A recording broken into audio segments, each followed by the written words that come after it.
Now it's a little bit low and I have to scrunch down. My name is Sunny. Welcome to my channel. Today I'm going to be teaching you how I make ratatouille.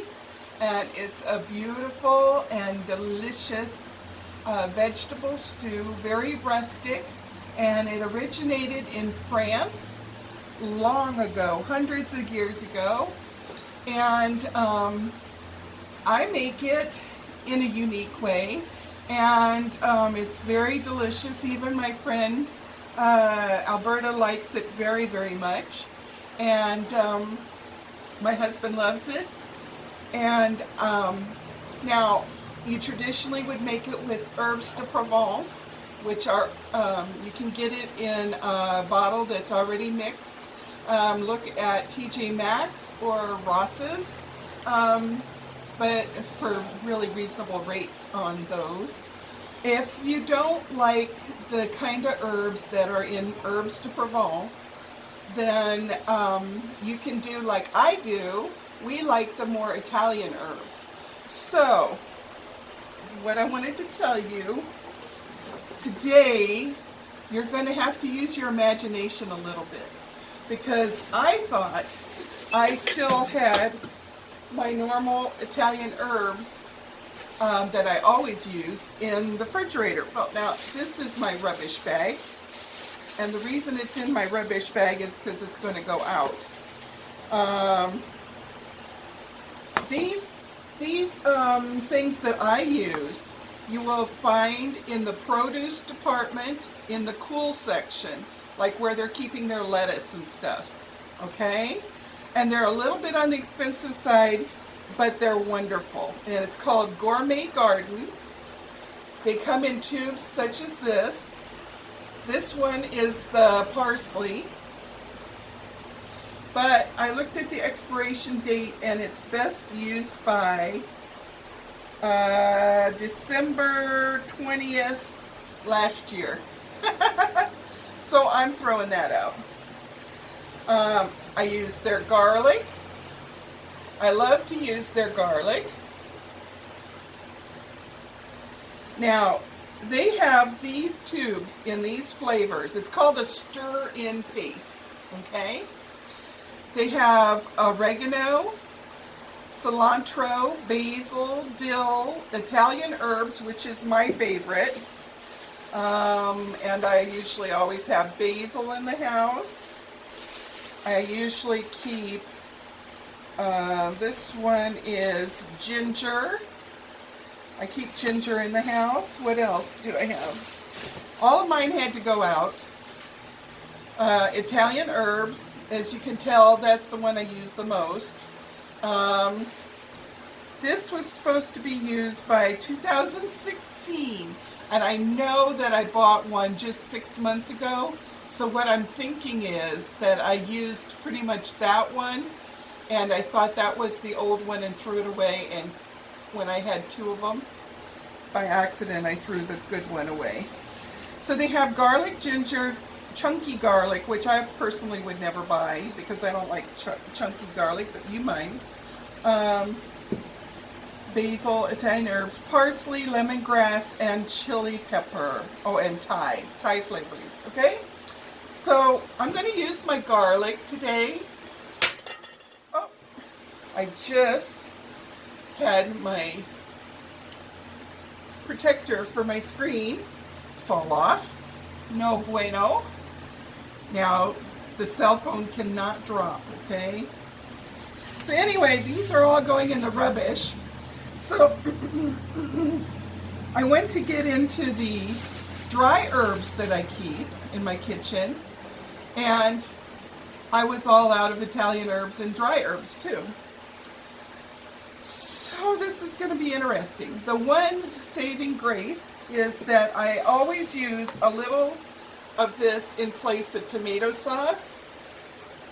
This is the tomato and basil, or if you're from the UK, you probably would say basil. And so it'll have some Italian herbs in there. Let me see what it's got in here. This has got basil, garlic, and spices. They're just not specific. Sorry that I've got this so low. I maybe could screw my thing up a little bit. Let me try that. See if I can put it up so I don't cut my head off. Okay. Is that any better? A little bit. Everybody, cross your fingers and your toes and hold your breath that my cell phone does not drop off of my tripod. Okay, so the reason I've been I know I put on the chatterbox I was working hard. You'll see why I was working hard. It's a lot of prep. This is a recipe you want to start pretty early in the morning, maybe by 9 or 10 o'clock. And you really have to be kind of methodical. You have to put a lot of, it's not difficult, but it is labor intensive. And you have to put a lot of your love into it. And I think that if you put a lot of your love and care, it's going to turn out really delicious. So, now, I kind of got a late start because I stopped over at Alberta's and talked story for a little while. So I've gathered up all my stuff. This colander is going to be used for the eggplant. Then these are the baking sheets. I got 2 baking sheets here. I'm going to be using this to pre-roast, to roast them ahead of time. Then, as I roast the different sections of vegetables, I'm going to put it in my crock pot. This is another bowl that I can use to put cut vegetables. You start out with a massive amount of vegetables, and they cook down, down, down, and then you don't have that much, but it's so delicious. So, now, let's take a look at what we're going to be using, okay? Some people call these Aberdeens. These are the dark purple eggplant, okay? And when I was young, they used to be very bitter. But throughout the years, they have hybrid them down, down, down, so that the amount of bitterness is way, way less. And we're going to take care of that too. So I got 2. You want to pick nice, firm ones. And kind of on the small side. And wash them very well, okay? And we're going to be chopping these up first. I'm going to just cut the skin where the label was. We're going to cut those up first because I'm going to put them in this colander. I sprinkle them very, very heavily with kosher salt and kind of toss them. And then I set the colander in the sink and it's going to pull a lot of liquid out of them, okay? So we like ours a little soupy, but we don't like it really soupy. And if you do have that problem and it gets too liquidy in your ratatouille, you can always put just a little bit of tomato paste, and you'll find that'll help thicken it up. So today we're going to be using orange, red, and yellow bell peppers. These are beautiful. Zucchinis, an onion, okay, and of course and then some tomatoes too. I've got some, I'm going to share a little bit of my cherry tomatoes that I got for salads. I'll put a little bit of them in too. So now, we're going to do the eggplant first, but when we come to the bell peppers, I got something I want to teach you about that. So, and I also happen to have a really big mixing bowl here. I get the collapsible kind because we have a small kitchen, and so to conserve space, you can do that. See? Okay. So now I'm going to heat up my oven here in a little while.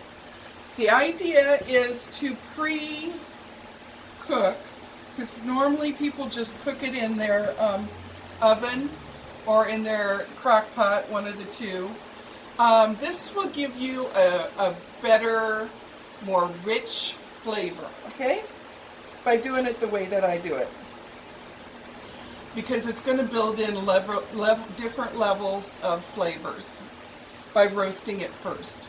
So have yourself a rubbish bag ready to go, because you're going to have a lot of rubbish cutting all these vegetables, okay? Alrighty. So I'm going to put that in here. And where's my knife? So you're going to want to... Blooper! You're going to want to get this part that was there. You're going to want to get that peeled off with your knife. Kind of cut the top off. Just cut it off. And then, oh, that peeled off pretty well. The label that they've always got to stick the label. Then cut a little bit of the end off.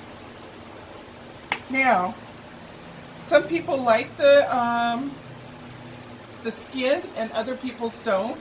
So what I normally do is, if there's any blemishes or... Now I can hear the people out there saying, Sunny, don't cut towards yourself, and you're right. If there's any blemishes, just use that area to trim off that skin. And I usually get the majority of the skin off, because I'll do stripes. I think that's cute, and I don't know why. This one doesn't have a lot of blemishes. There's kind of a little one right there. Cut that. We'll use that as one of our stripes. Are you seeing how I'm cutting a stripe down? Okay, I think you can. It's very hard to get the angle. That's why I'm worried about my phone popping out of the thing and falling down and cracking the screen. Oh, no, no, no. We don't want that. So, anyhow, yeah. So there's very little bitterness to eggplants anymore. So what we're going to do is sprinkle it really heavy with salt and toss it so it's well mixed, and then set it in the sieve in the sink for maybe an hour to an hour and a half. Then what you do is you do a really quick rinse off with cold water to get the majority of that salt off. And then you're going to want to pat them dry gently with some paper towel, okay?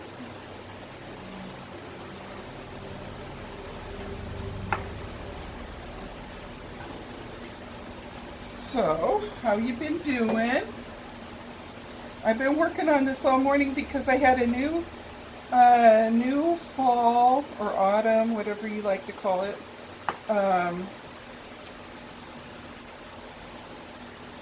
tablecloth. Sorry.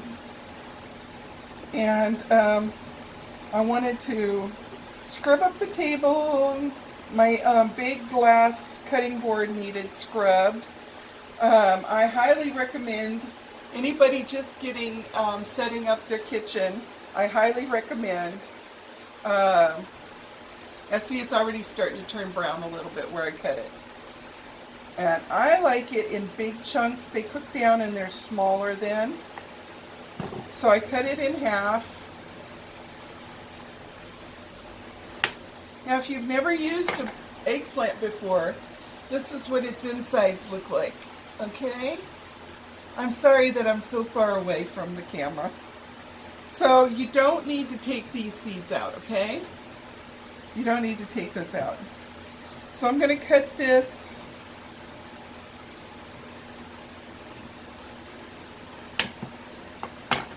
So that was 1/4, and I cut it again, so it's like 1/8, okay? And I'm going to cut all of those in chunks about like this. Okay? And you can cut any shape. You don't have to be specific. Now, a good chef will tell you, try to keep all of your parts cut in uniform size, but because that way they'll all be cooked equally. And so I like to cut mine not so all the same size, because I like a little variety in if they're soft or if they're firm. That's just me. So I do it my way, you do it your way, okay?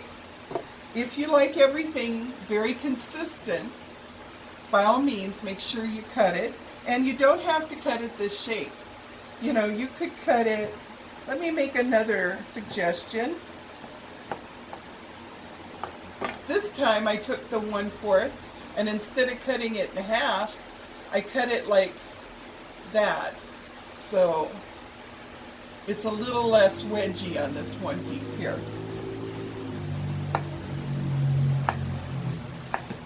And if you see a chunk that looks like it's really too big, you can always cut it in half and have them this size, but they are going to shrink during cooking, okay?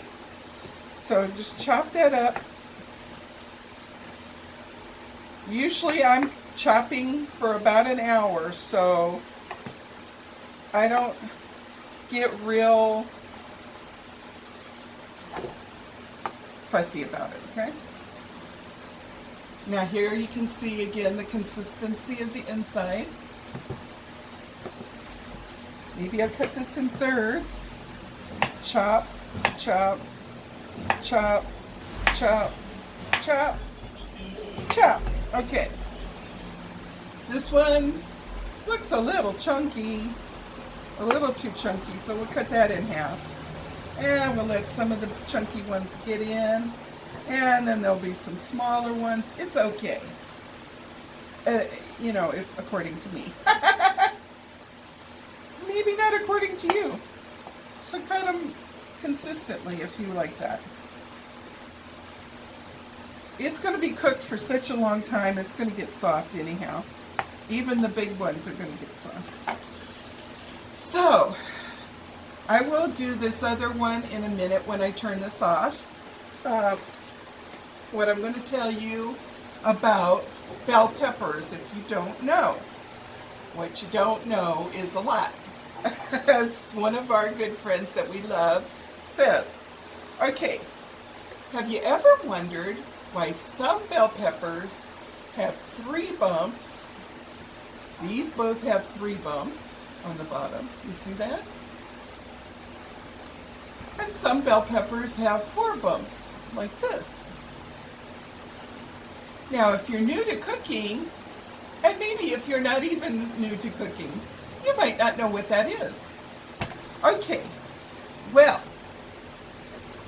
I had to look it up because I knew basically what the answer was, and I always get it confused back and forth. So the ones with the 3 bumps are the male bell peppers. They have less seeds than this, which is a female bell pepper. How about them apples, huh? So this is a female. It has more seeds.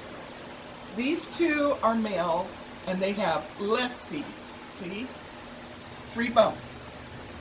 Okay, now, there's also a flavor difference. The female is sweeter, of course.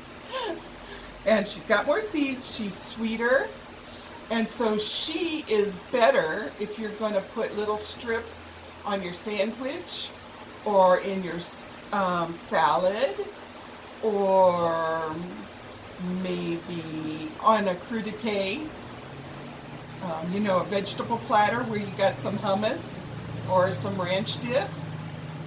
Use females, okay? If you're going to make stews, put it in spaghetti, stir fry, what what else did I write down in my thoughts? Cooking, like, also it would work better on pizzas. Anything that you're cooking, use the male with the 3 because it is more firm and it stands up better to the cooking process. It's not going to just dissolve down into the thing, okay? So I'm not seeing that the clock is running. Where is the clock? At any rate, I'm going to turn this off. I'm going to cut these up, and I'm going to cut these up, and I'll be right back, okay? Let's see if I can turn this off with my pen. You're supposed to be able to turn it off with your pen. No, that took a picture. Okay, I guess I'm going to have to get up and turn it off. Okay, so we're going to put all of our trash in our rubbish. And I will get that salted and it can start to do its process of sitting there. Okay, oh my knees, oh my knees. Okay, we're back.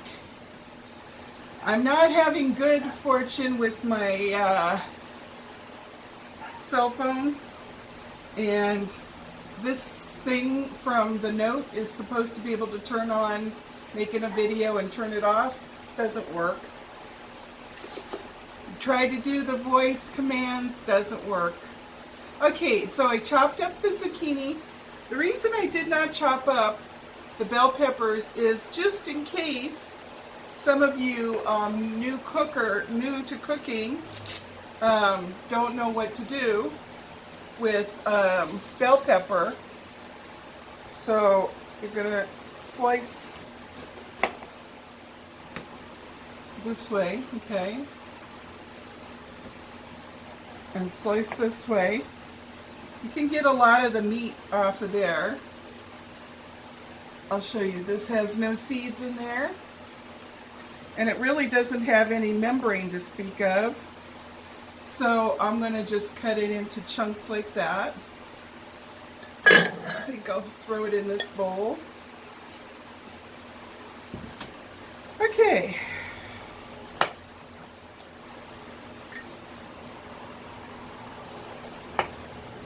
Okay. Chunks about this big. Okay. Or a little bigger. We'll see. Yeah, bigger, bigger, bigger. Okay, so you've cut the top and the bottom off. Then you're going to want to cut in towards the center, okay?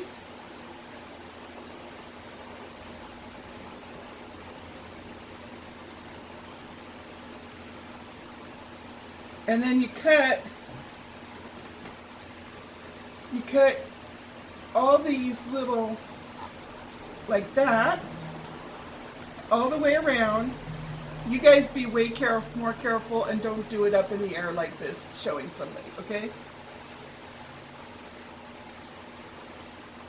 So you go around in a circle, and then you can take the inside out, okay? And then you got this nice like this. This is also good if you want to make stuffed bell peppers, okay? But in that case, you wouldn't cut this one side. Now, what I do is I cut, I'm going to kind of make a cut and not go all the way through. But see how there's this rib there with the membrane, and it's also got some seeds? I cut right on the side of that. So this doesn't have any membrane, and I could take out the seeds. And then do that on the other side too. Where the next membrane is, cut right next side of it. Now, you've only got a membrane on one side. Put your blade flat. Put your blade flat like this, and slice that membrane off, okay? because you don't want any of the membranes will make it a little on the bitter side, and we don't want bitter. Okay? And you get rid of the seeds so that they're looking like this. That's all cleaned out, see? Okay. Now, you're going to cut this in nice big chunks. So, I'm thinking cut 1/3 and 1/3. Depending on how big your piece of bell pepper is, right? And then cut this in thirds. So it's about, that looks awful small to me. This is about 1 inch by 1 inch cube. Actually, I like mine a little bit bigger, quite a bit bigger, if I'm honest. I sound like I can't make up my other mind. Okay, so if I cut it in half, that's going to be about 1.5 inches by 1 inch. Okay, so I'm going to make some of them nice and chunky like this. That's about 1.5 inches this direction and about 1 inch this way. So there you see it. Put it in the bowl. Now clean. There's no membrane on here. So I'm going to cut this one in half because it's a smaller thing. I have also been known to cut them not so much in rectangles, and I'll demonstrate on the next piece. Because I think that, now I'm going to clean the membranes out.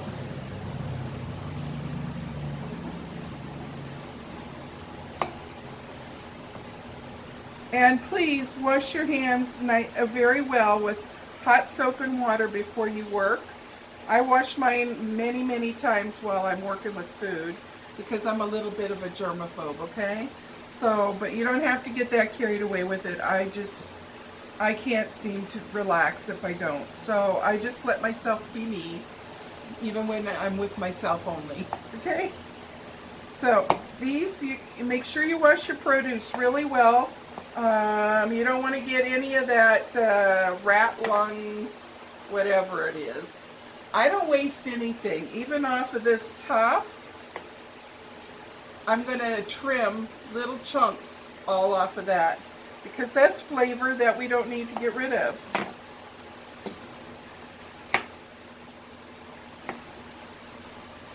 This is why, you know, people went through a terrible, terrible time in the late 20s and the 30s, not only in America but all over the world, and that's why a lot of chefs from Europe, they use every part of everything, and even other parts of the world too. They wouldn't even, see, I'm throwing some of this little piddly stuff away. They wouldn't even throw that. They would use everything. Because back in the day, any kind of food whatsoever was very valuable to keep the people alive. So, okay. And we're kind of sort of getting back to that kind of situation nowadays. It's not as bad, because it used to be you could go down and knock on every family's door and it was like that. Oh, I forgot to show you. Yeah, you can cut it in interesting shapes such as this. See how I cut it in kind of weird geometrical shapes? You can do that too. Okay, so now we got our red one done. And we need to do our yellow and our orange. So I'm going to do that off because this is going to be a long video as it is. So I'm going to turn this off for now, okay?